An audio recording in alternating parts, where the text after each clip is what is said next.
The high-stakes war to stabilize the fragile democracy in Iraq is a serious, costly and controversial business. But so have been most conflicts in American history. We need a little more humility and knowledge of our past, and a lot less hysteria, name-calling and obsession with our present selves. Victor Davis Hanson, Hoover Institution, Stanford University. Welcome back to Inside Iraq. We are discussing today, how will history judge the American enterprise in Iraq? Will it condemn it? We are talking to the three historians, Alistair Campbell here in Doha, Israeli historian Van Crefeld, and from Columbia University, Middle East experts and historian Richard Bullitt. Mr. Bullitt, before the break, we listened to a quote by Richard Haas from the Council on Foreign Relations, pretty much in his article, which was famous, saying that the American enterprise in Iraq will herald the decline of American presence in this region, and it will expedite its withdrawal. Is that a little bit of hyperbole, or there is a grain of evidence in it? Actually, I think Richard is wrong on that. He's a former student of mine, and I would not have given him an A for that particular observation. I think that the implantation of America in the Middle East, regardless of the exactly how we managed to withdraw forces from Iraq, I think that the American role is going to continue and likely increase. For one thing, we're looking at a historic migration of world capital into the Gulf area. It remains the center of the petroleum supply for the entire world. The United States will be there regardless of how messily or efficiently it is able to extricate itself from Iraq. I'm going to add on this point. I think the United States will be there, but only if the American people wish it to be there. One of the lessons that I think have been learnt from the last intervention is listen to your own people. Certainly the British people are rather divided about whether we should go to war, and certainly they're very much against it. And I believe in the future, future presidents will not wish to take their soldiers and others abroad into the Middle East on interventions without making certain the American people actually wish to support it, without telling them lies about Al-Qaeda being linked to Saddam Hussein. This is a purely a strategic entry by the United States. They didn't go there for childish propaganda about introduction of democracy or protecting their people. Is oil pretty much one of the primary reasons for that invasion? Nobody ever had any doubt that oil was one of the primary reasons, but it's backfired. In 2003, oil was about $40 a barrel. Now it's almost 100. So in this way, it has backfired. As somebody once said, the so-called weapons of mass destruction were just the excuse. It was the issue about which all the various bureaucratic arms that make up the American government could agree on.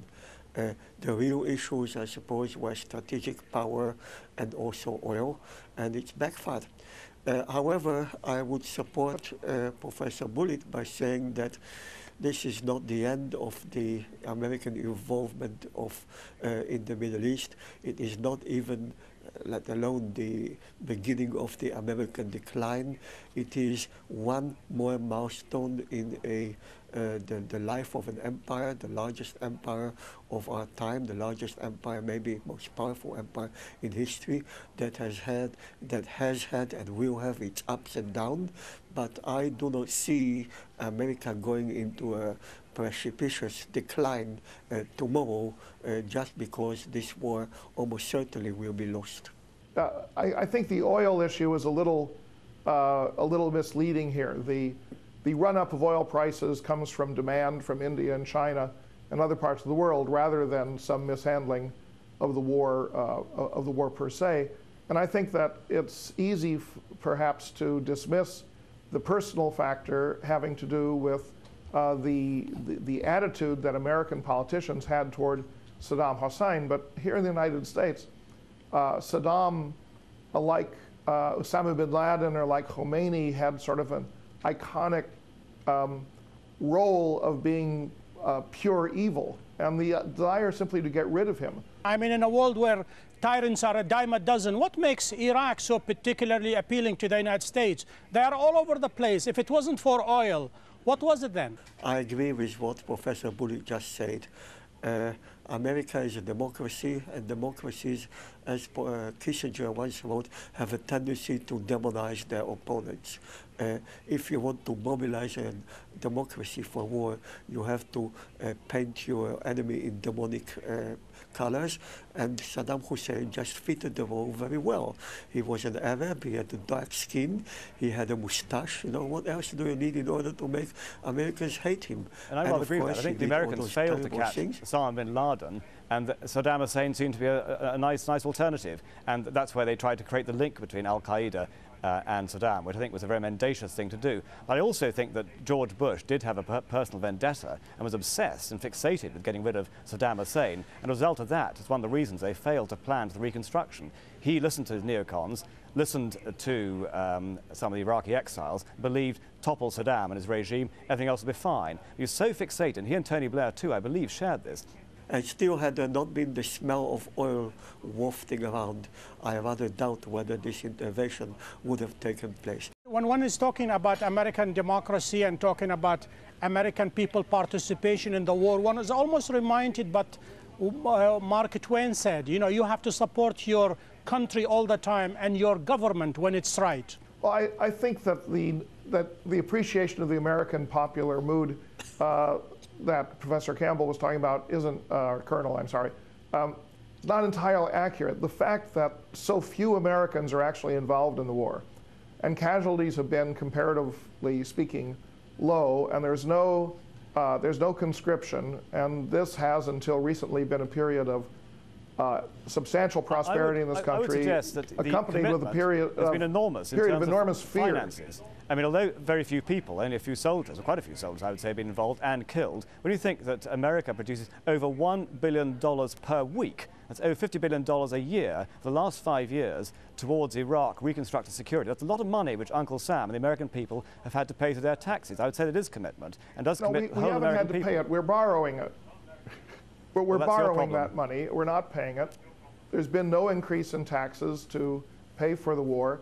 And I think that the fear of terrorism that has been generated has played into support for the war, even though there's absolutely no connection between Saddam and the Osama bin Laden phenomenon. But there are still soldiers serving in Iraq now who believe by killing Iraqis they are getting their own back for 9/11 and making America safer. I don't think that's true, but people in America, American soldiers still believe that. And so do the American people. Well, but I think that, well, the idea that the American people are going to rise up and reject this war, I think really, in the way that they did Vietnam, I don't think there's a parallel here. I think the war has been cleverly isolated from the general public. In the last few minutes remaining to me, there is a colossal tarnishing of image of the United States worldwide. Also within the United States, can the U.S., Van Crefeld, recoup its image? Can it cleanse its image? Or the strategic interest, as you said, the oil whiffing around, is more important than images and credibility? No, I don't think, as I just said, that this is the end of the world for the United States. I think this will go down into history as a failure, as a bad failure, but I don't think that the fate of the United States will be decided in Iraq or indeed in the Persian Gulf.